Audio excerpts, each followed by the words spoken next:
Welcome to the Gay Buddhist Forum, where teachers from all schools of Buddhism offer their perspectives on the Dharma and its application in modern times, especially for LGBTQI audiences.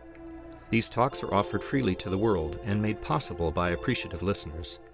If you would like to support our efforts to share the Dharma with underserved audiences, please visit gaybuddhist.org.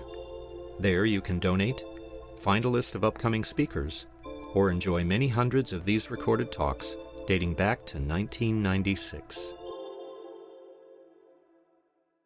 We take this time to introduce ourselves to each other. My name is Howard.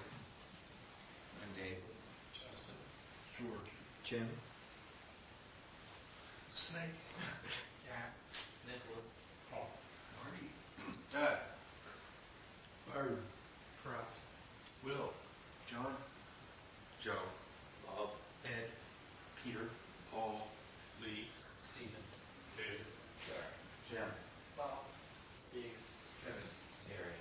Don. Travis. Michael. Mark. Jim. Michael. Again, welcome. Good morning to you. It's good to see some old and familiar faces. Wonderful. For the first time, anyone is sitting with us this day. Good morning to you. Welcome again. And, if you have any questions about the Sangha, please feel free to ask me and others. I'd be glad to talk to you about this. Well, quite an auspicious morning. Our farewell time with Jim Wilson, teacher of the Dharma to the Sangha for many, many years. So, of course, we're deeply grateful. Certainly to have you with us this morning and for the history you've had with us. It's yours. Thank you. It's quite an altar, isn't it? I think they had a wonderful Halloween here. So. I'd like to talk a little bit about my own Dharma journey, and then when that's finished, leave it open for questions and comments. So when I look back on my Dharma journey, it's taken me a lot of places, like Korea, Japan, and Poland, believe it or not, where I helped my teacher open some Zen centers in Poland. That was before the fall of the wall. And what I'd specifically like to talk about today is my own, when I look back like over the last, say, 10 years, about 10 years, my practice has become more and more focused on the study element, like Dharma study. There's been like a movement from what is usually considered formal meditation to more direct Dharma study. Sometimes I've referred to myself here as Sutra Man. And when I look back on how that happened, I remember when I was first started practicing Zen in a Korean Zen tradition, and I went to the Zen center, and they were chanting the Heart Sutra. How many people here are familiar with the Heart Sutra? Yeah, a lot of people. So the Heart Sutra has these passages, like no eyes, no ears, no nose, no tongue, no body, no mind, no color, no sound, no smell, no taste, no touch, no object of mind. And it's like, I didn't have the slightest idea what that meant. Clueless. It was completely opaque to me. But because I am the kind of person I am, a seed was planted. I was going to figure this one out. That's good. I think that was the seed for my own mind. I approached my teacher, Sunsneo, about that, and he said, "That's all right. Be patient. It'll become clear." He said, "It's not actually that mysterious. And I trusted my teacher completely. So I was patient.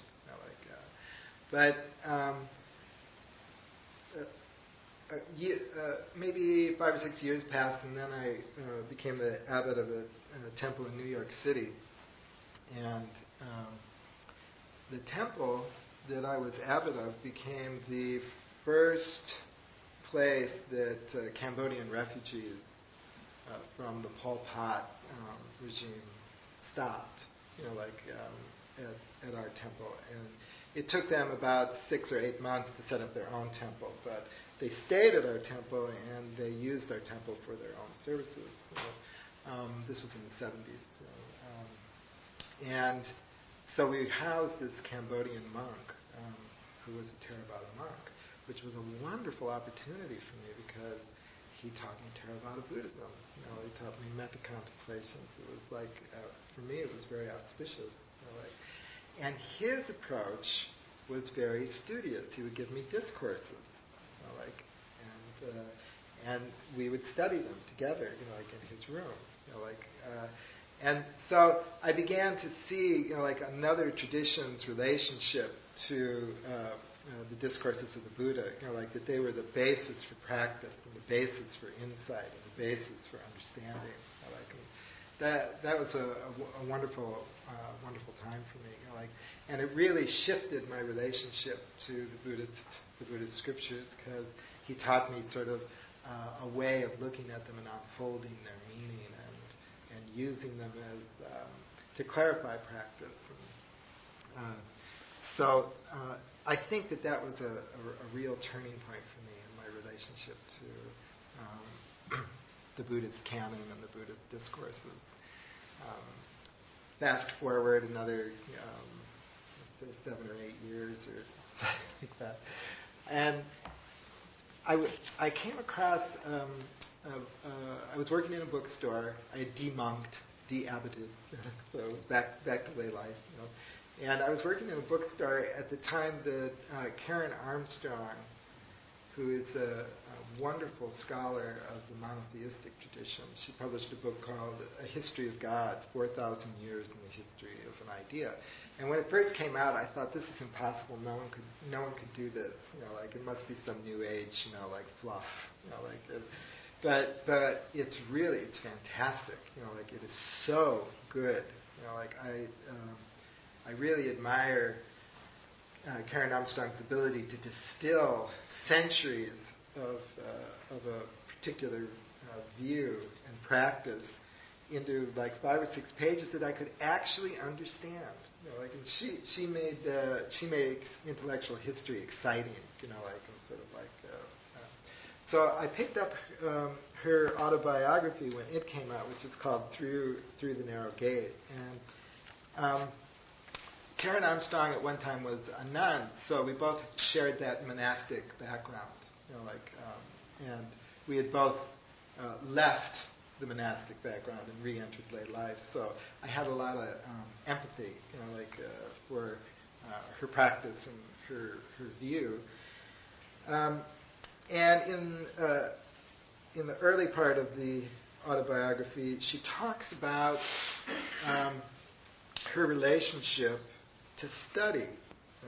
After she left the monastery, she went on to get a doctorate in philosophy and theology at Oxford. So she writes, though particularly drawn to the study of mysticism, I knew from my attempts at meditation in the convent that I did not have it in me to be a mystic. Yet occasionally, when I am studying, either at my desk or at home or in the British Library, I have what can only be described as a glimmer of transcendence.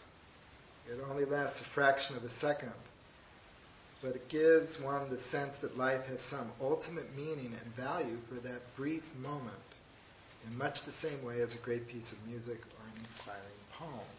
So there she is, she's studying, and she has that. So for her, it's when she's studying that she has that breakthrough. I call this the Kensho of reading. For those who are familiar with the Japanese Zen tradition, Kensho means an enlightenment experience, there's some kind of opening. I was unaware that other people had that kind of relationship to text. So this was profoundly validating for me. And I was thinking back, at one time I was reading The Perfection of Wisdom in 8,000 lines, and there was a passage in there that just left me breathless, and it's a passage where the Perfection of Wisdom, it's a long passage that tells you about all the faults of words. That words divide things, that words create contention, that, when you're attached to words, this happens, and when you're attached to words, that happens. And in the sort of way that Buddhist sutras are, meticulous and plotting, it goes through all the things that are wrong. And then the last line of this section is, however, words too have a luminously clear nature. So, and I remember that passage. It left me breathless. It was wonderful, because it was like building up this argument, and then with one line, taking the entire argument away. So I could relate to her feeling, about while studying, while reading, having that experience. She goes on to say, there is no way of categorizing that something any more than it is possible to explain why art or music has this power. It cannot be summed up in a message or doctrine, but I now know enough to realize that what I am engaged in is what the Benedictines call lectio divina. So lectio divina means divine study, or divine reading, which they say yields occasionally and inevitably, an inevitably brief second of oratio. Or oratio is prayer, but it's a silent prayer. It's not a petition. So Karen Armstrong's a very, very interesting scholar, because she was a Benedictine nun, left that context, went on to get a doctorate in theology and philosophy at Oxford, and she now teaches on a regular basis at a Jewish yeshiva in London called the Leo Baeck Institute. So she embodies this spaciousness of mind and heart in her own life. When I spoke of this experience to some of my colleagues at the Leo Baeck College in London, where I teach, they laughed and told me that I was very Jewish in my spirituality. Jews, they explained, immerse themselves in the Bible and the Talmud not simply to gain information. They see the text as a place where they can encounter the ineffable. So what this passage, it's like I was unaware that there was like a tradition in the West of using the text as a basis for spiritual practice. There's two. There's Lectio Divina, and then there's tradition of Torah and Talmud. So fortunately, I have a friend, Peggy Flynn, who's a devout Catholic, and I said, Peggy, do you know anything about Lectio Divina? She cracked up in that Irish kind of way, like that I was really dense. And she practices Lectio Divina every day. It's part of her morning practice. And I have a friend who's an Orthodox Jew. His name is Lawrence. So they became my two resources for diving into the practice of spiritual reading, or using study as a form of meditation. The reading can be a form of meditation in and of itself. So that was wonderful for me.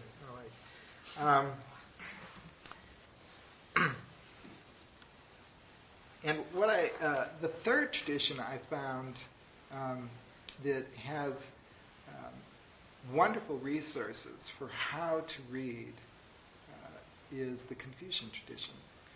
Confucianism is among the Asian spiritual traditions that have come to the West. Confucianism has had the least impact.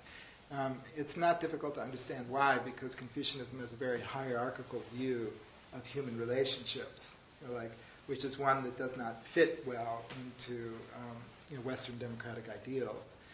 Nevertheless, there's some wonderful insights in the Confucian tradition, bracketing that particular aspect of it. There are nevertheless valuable things in the Confucian tradition.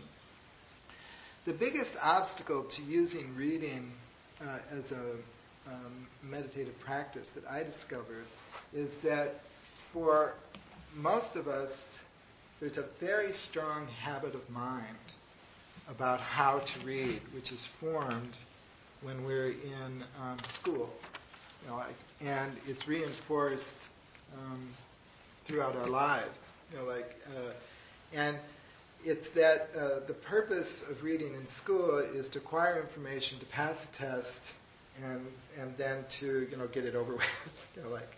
So when we open a book, there's a very strong habit of mind that is comes to the foreground about what it means to read. The other thing that afflicts reading is a lot of our reading is done, say, in the context of newspapers or something like that, and we bring to our mind this idea that it's a kind of a cynicism. Like we know that we're not being told the real truth when we open a newspaper. Like we're suspicious.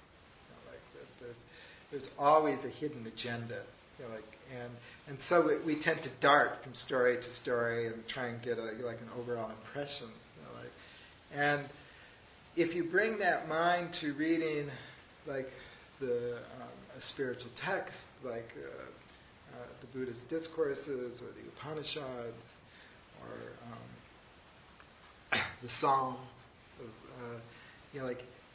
if you're on your guard for every moment of deception, it's not going to work. It's not going to work. So what I learned is that reading a spiritual text is more like listening to music than it is like the normal reading that we do. And what I mean by that is that musical statements are meaningful, but they're not true or false.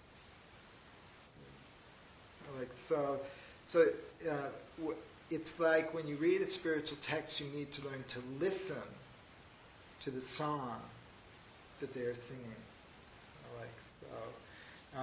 And in the case of the Dharma, the song that is being sung is the song of the deathless.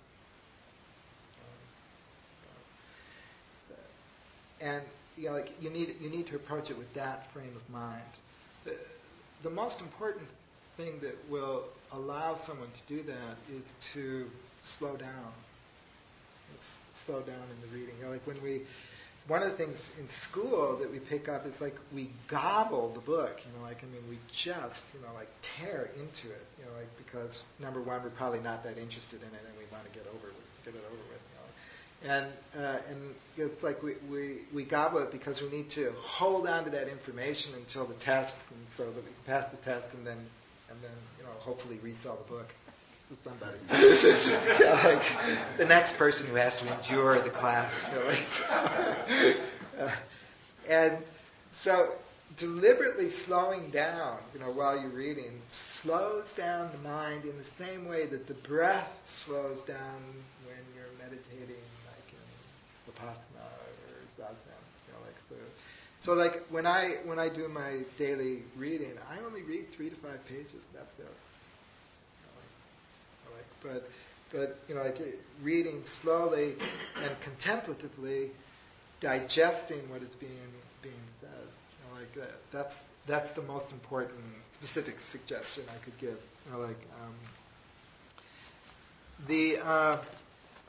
What I'd like to do is just read a few of the suggestions for reading as a spiritual practice that have been offered from various spiritual traditions.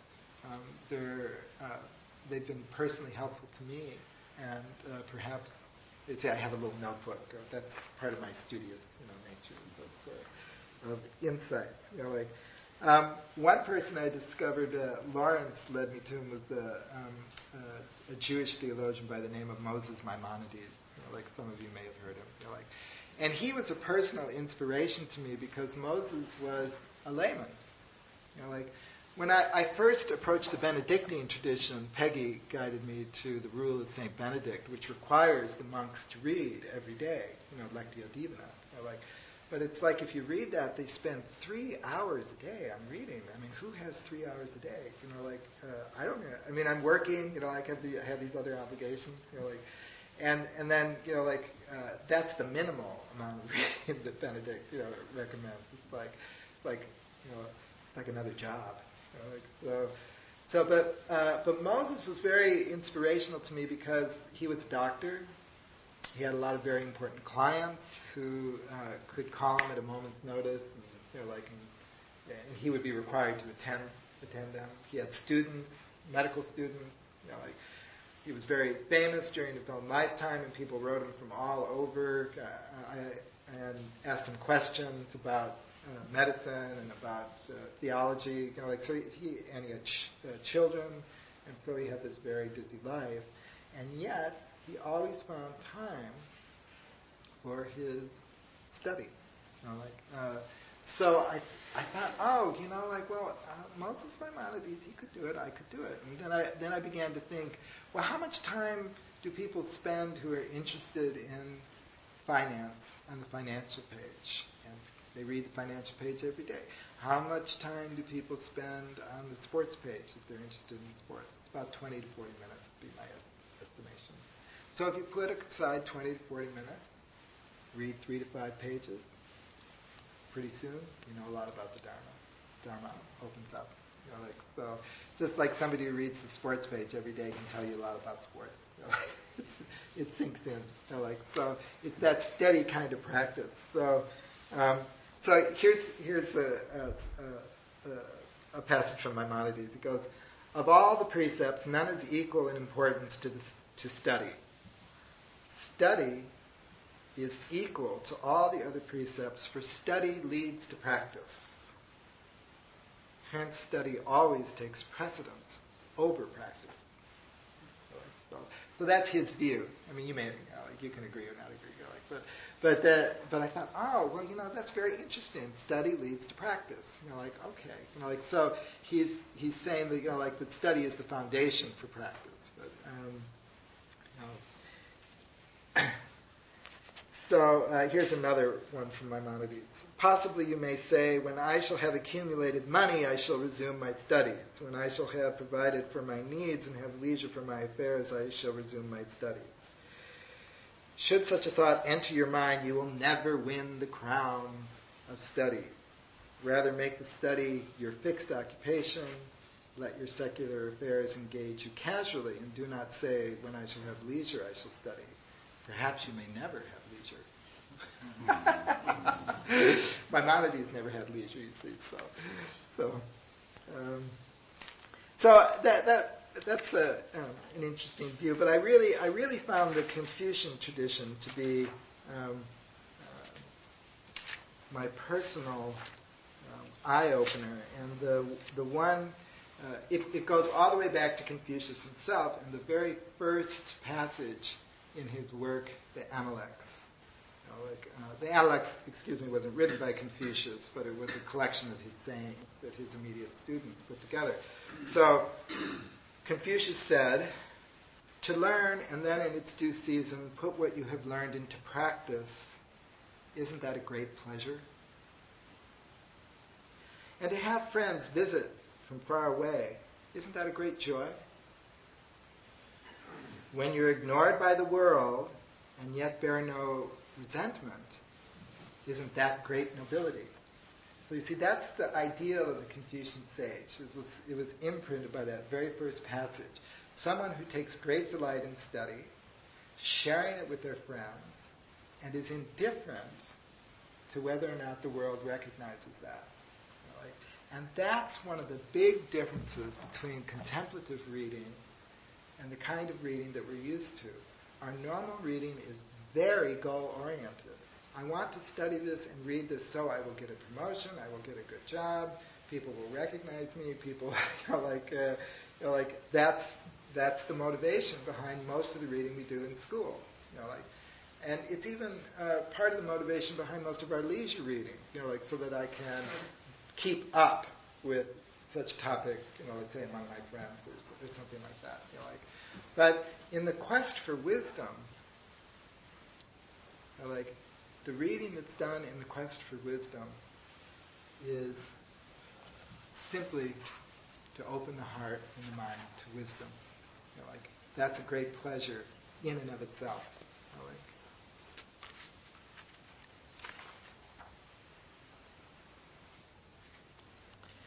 There was a medieval Confucian by the name of Zhu Xi.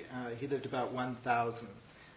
His role in Confucianism is similar to the role of Thomas Aquinas in Catholicism. That is, he sort of reconfigured the Confucian tradition and presented it in a very systematic way. And his formulation of Confucianism became orthodoxy in China, Korea, Japan, and Vietnam, right into the 20th century. Enormously influential. He has wonderful things to say about how to read. So here's a passage from Zhu Xi. One who knows learning will surely love it. One who loves it will surely seek it. And one who seeks it will surely achieve it. The learning of the ancients is a lifetime affair. If in moments of haste and in time of difficulty or confusion one remains devoted to it, how can one fail to achieve it? So it's my favorite passage from Zhu Xi. One who knows learning will surely love it. One who loves it will surely seek it. And one who seeks it will surely achieve it. The learning of the ancients is a lifetime affair. So that's another big difference between the habit of reading we've developed and spiritual reading. So take the Benedictine tradition. They go through the Psalms every week. They don't finish the Psalms. It isn't like they go through them once and they say, okay, you've done that. That's enough. Even when they've read them for 10 years, they continue to chant them, to contemplate them, and to unfold their meaning. So very different from the kind of reading like we do in college. Once again, I can remember when I took botany. I remembered that I took botany, and I must have read something. But I never read it again. I never went back to it. So the spiritual reading is like that. It's a lifetime affair. In that sense, it's very similar to a commitment to meditation, zazen. It was a wonderful story about Dogen, who Dogen once said that he heard of a monk who, at the age of 80, after 40 or 50 years of practice, stopped practicing zazen. What could be more foolish? So it's like spiritual reading sinks deeper and deeper and deeper into the subject. So that you uncover more and more meanings. So, and that's why if one remains devoted to it, even in moments of confusion, one will not fail to achieve understanding. Another passage from Zhu Xi. There is a method to book learning. Simply scrub clean the mind, then read. Now, here, I'll tell you something about Zhu Xi. He was a student of Zen for 10 years. He practiced Zen for 10 years. So you can hear that.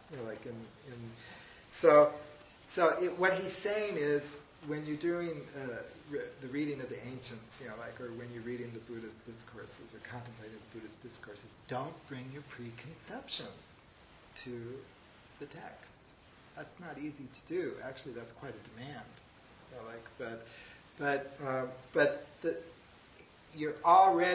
He's already saying enter into a meditative space even before you open the book. If you don't understand the text, put it down for a moment. Wait until your thoughts have cleared. Then pick it up and read it again. Now we speak about the need to open up our minds. The mind, how can we open it? We just have to take it and keep it focused on the text. So what he's saying there is, from a Buddhist perspective, the text becomes the object of concentration, in the same way that the breath can be an object of concentration. So when your mind wanders, you simply bring it back to what you're reading.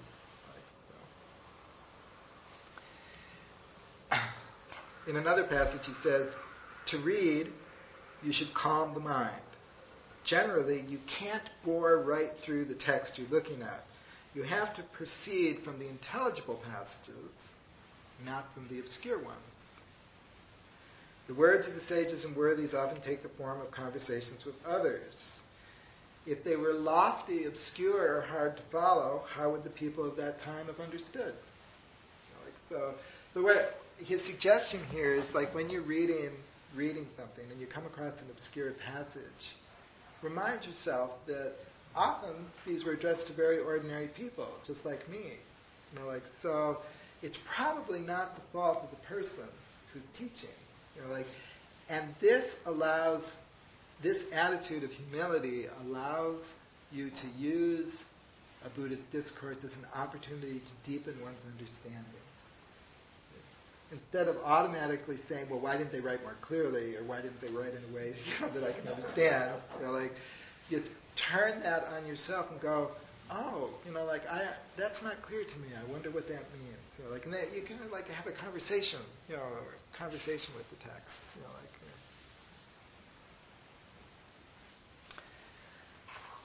Jushi said, someone asked about the various methods of reading. Jushi responded, there is no method. Just read calmly and with an open mind. Very nice, don't you think? So it is possible to use reading and the Buddhist discourses as an opportunity to deepen one's practice and deepen one's understanding, to clear one's mind, to sink deeper and deeper into the Dharma. The Dharma is the greatest of all gifts. It is the song of the deathless and the unborn. It is the path to infinite compassion and transcendent wisdom. And we are all very fortunate to have the opportunity to acquire that wisdom and that understanding. And it's been my great privilege over the last 10 years to be able to share the Dharma with you and to receive the gift of the Dharma through your questions and your inquiries. So I want to take this opportunity to thank you for all those years. And now I'd like to leave some space and time open for questions or comments, whatever may arise. Okay, Lee? Well, first of all, I'd like to thank you for all of us for being our regular teacher for some years now. In the early years of this community, there wasn't one, and so we drifted about. So in adhering to your request and not asking you pointed questions, what I would like to ask you is a more general question in your departing moments. What words of wisdom, perhaps is the word, might you offer us about purpose and direction for this community and my terminology, perhaps this congregation?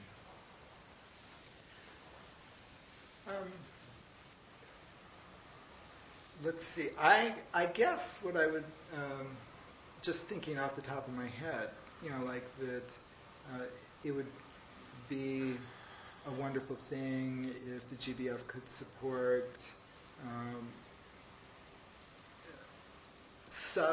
sub-interests. Like maybe there's a group that is interested in reading the discourses, like a subgroup, or a group within GBF that might be interested in a certain form of practice, or maybe Vajrayana practitioners who are involved in GBF might want to see how to apply, Vajrayana views to a gay context, something like that. So, GBF is the positive thing about GBF is that it's a nexus for the interchange of Buddhists who are participating in many different forms of practice, and that is a wonderful opportunity, to me, that's the GBF's great strength. Is that they're Vipassana practitioners here, Zen practitioners, Vajrayana practitioners, scholarly types more. And it seems to me that there could be an opportunity to discuss those different understandings and exchange those different perspectives on the Dharma. That might be something that could be really creative.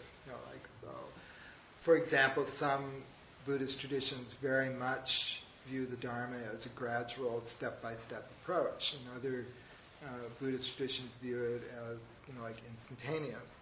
Whereas some Buddhist traditions place a great deal of emphasis on silent meditation, and other Buddhist traditions more on ethics. So exchanging those kinds of different interpretations is something that I think could be rich and rewarding. When I did a practice period at Zen Temple at San Francisco, I encountered an expression which has stayed with me ever since. A day without work is a day, therefore it will be a day with no food. Yes. And I think of the day Buddhist, and one with, that's sort of emphasis or you see the GBF having anything to do with engaging with the issues of the world and things like that.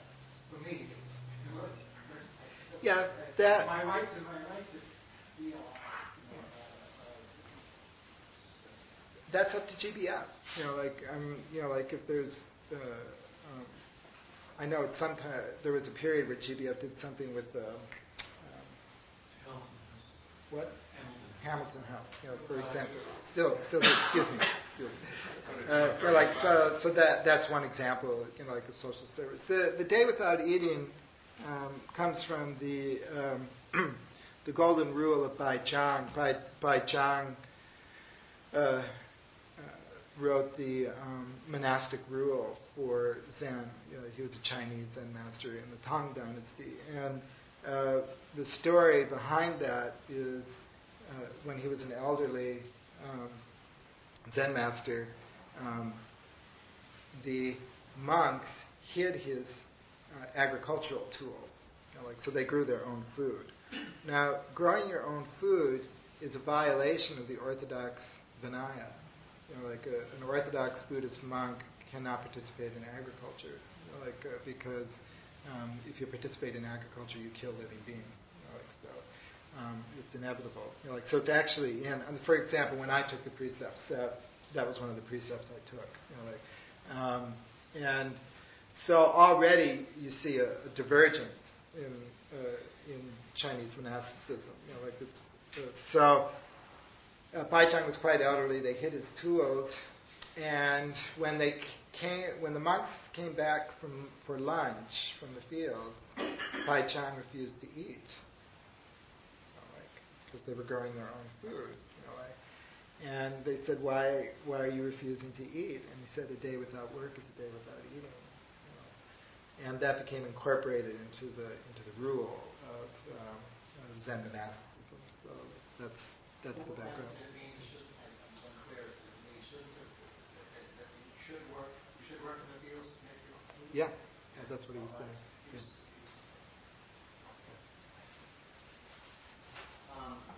If we're interested in studying sutras, what would be some good places to begin? Like bite-sized, manageable, I would start with what are the classic collections, like the Dhammapada. The classic collections are what I call the Buddha's greatest hits. And they've endured for many, many centuries. They've become sacred texts on their own. Every passage from the Dhammapada is a quote from a discourse. And it holds together very well. The Udana, the Itivuttaka, there are a whole group of these kinds of collections so that's where I would start. There are some modern collections. I can't remember her name, this British woman. The Buddha Speaks is the title of it. And her collection is really wonderful. I found it very, very inspiring. So that's how I would start. One thing I want to say, though, is about reading the discourses. Everybody comes across passages they don't like. And that's going to happen. So how do you deal with that is an important issue. And the way I deal with it is that I treat the discourses like a good friend. I don't always vote the same as my good friend. So, I've had some friends for a long period of time, and we have our disagreements.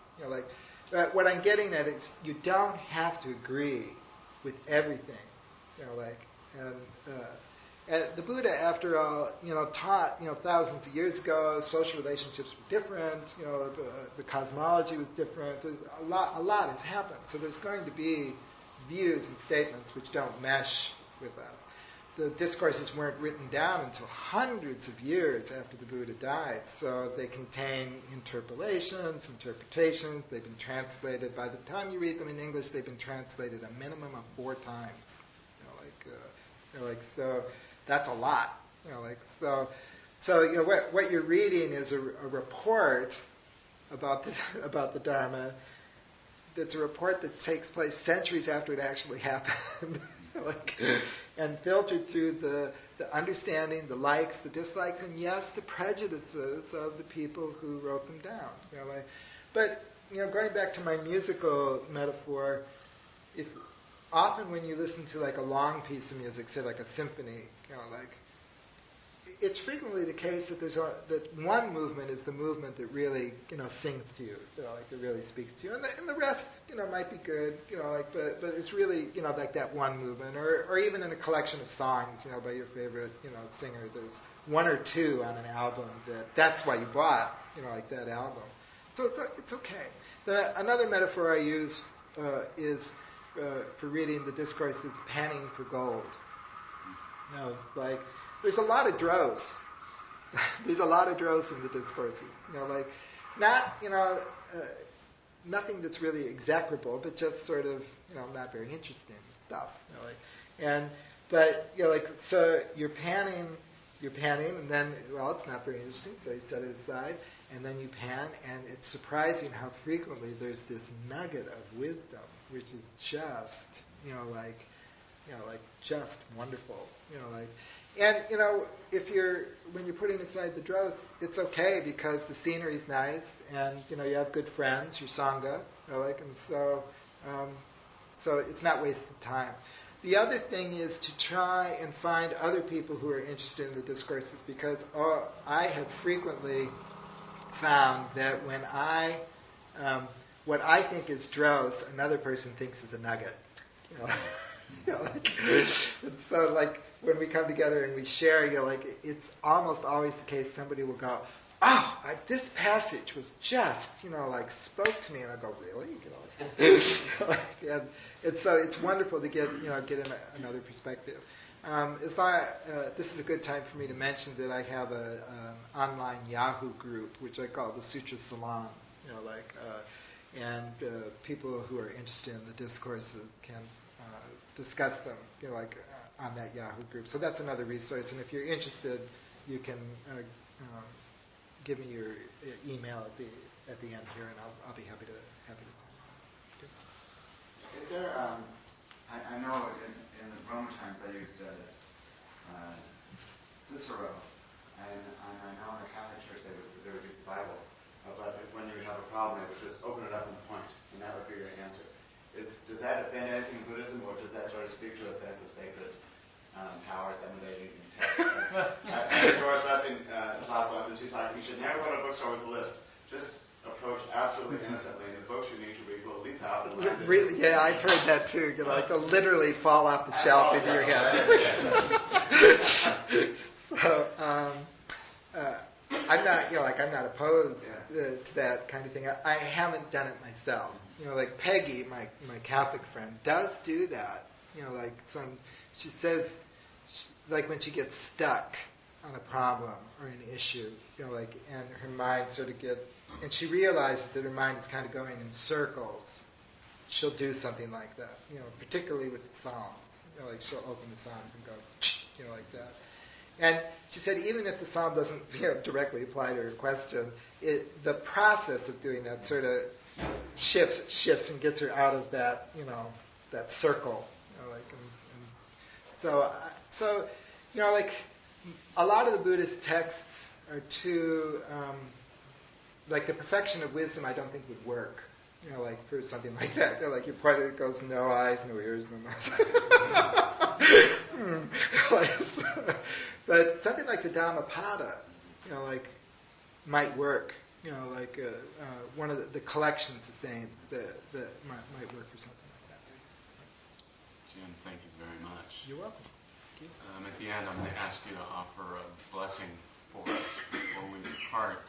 This is an opportunity for announcements and our host.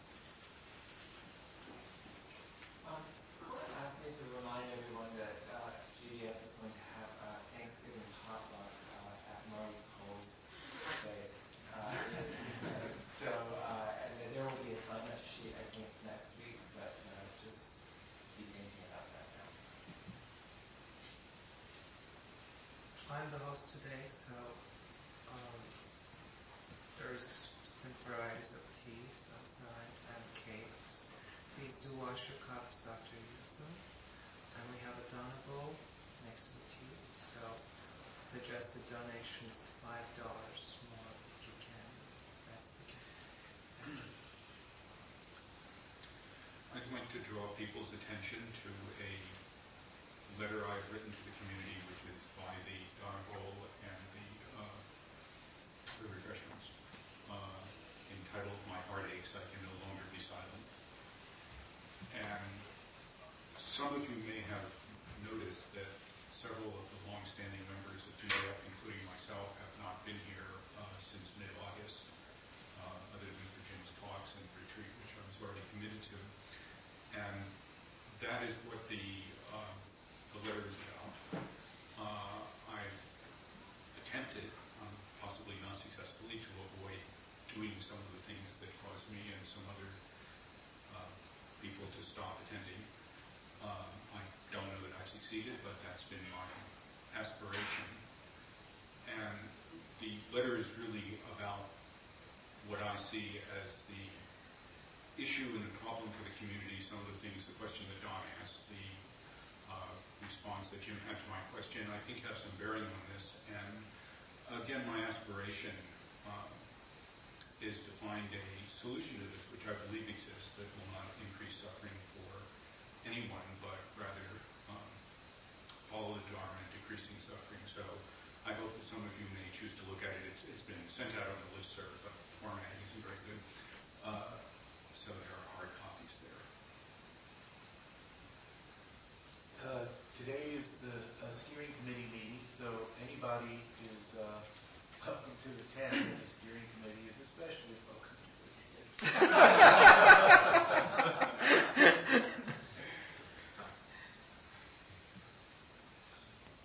Roger Corliss has 2 more talks at MCC on Buddhism and Christianity at 7 p.m. on Thursday.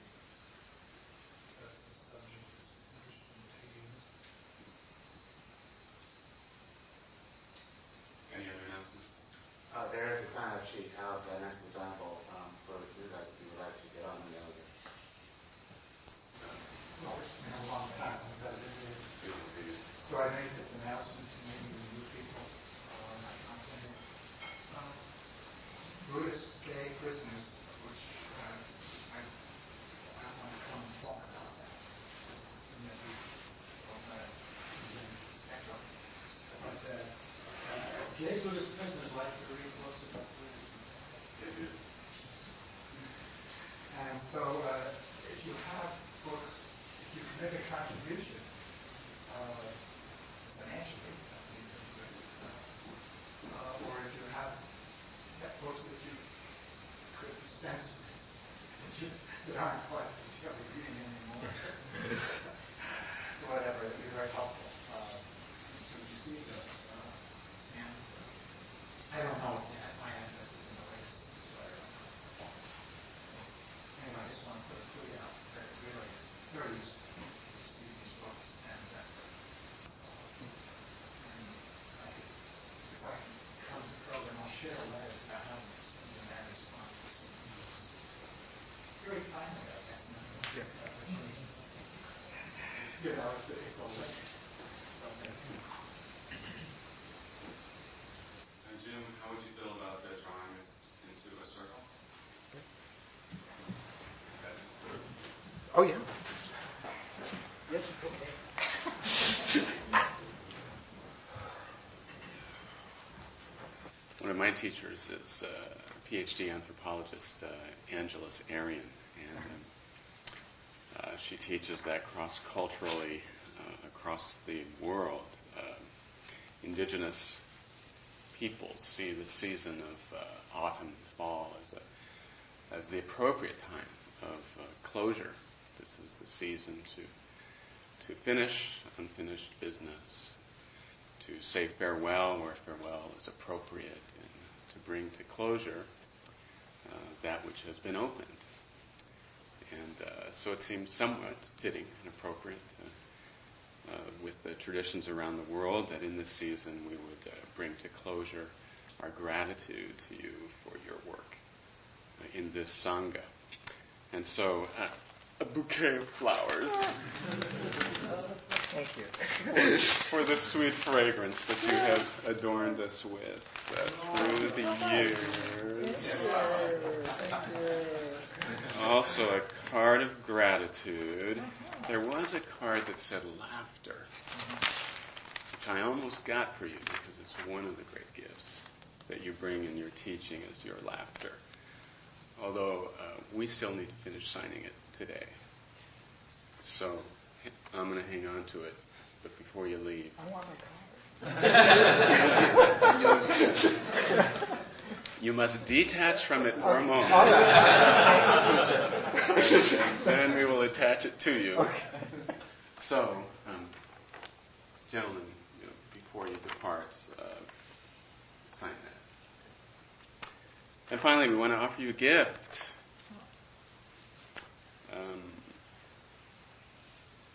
Let me read this. In appreciation for your years of service to our Sangha, the Gay Buddhist Fellowship has commissioned Tibetan artist Pempa Siring to build a hand-carved wooden altar for you. Paratu. A few photos of the proposed altar are attached. Thanks again, Jim, for sharing your wisdom, your knowledge of the Dharma with us. With much gratitude, the Gay Buddhist Fellowship. Wow, thank you. That's really unexpected. Thank you very much. Well, we want it to be certainly a token of our gratitude. And even though it's Tibetan, we felt that it was reflective of kind of the ecumenical interchange that is, so characteristic and rich in the Gay Buddhist Fellowship. And you respect it so well, and your ability to teach from so many different traditions, including Zen. We would hope that you would receive it in that spirit. I will. It's been commissioned, so in about 3-4 years.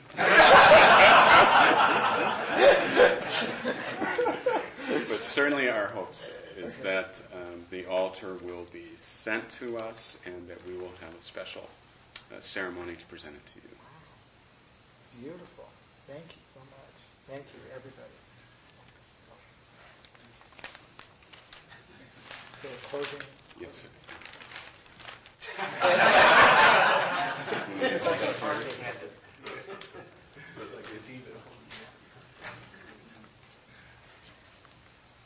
May all sentient existence be well and happy. May all sentient existence be free from suffering and the causes of suffering. May good fortune fill all the days of all the lives of all sentient existence. May all sentient existence dwell forever in the limitless realm of the ever-present peaceful heart and serene light.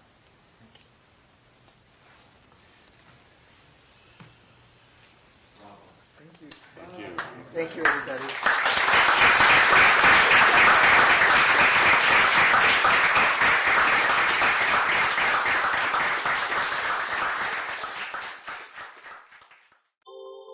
Thank you for listening to the Gay Buddhist Forum. If you would like to hear several new talks per month and be notified of upcoming speakers so you can participate live, please subscribe to this podcast, like us on Facebook, and join our mailing list by visiting gaybuddhist.org.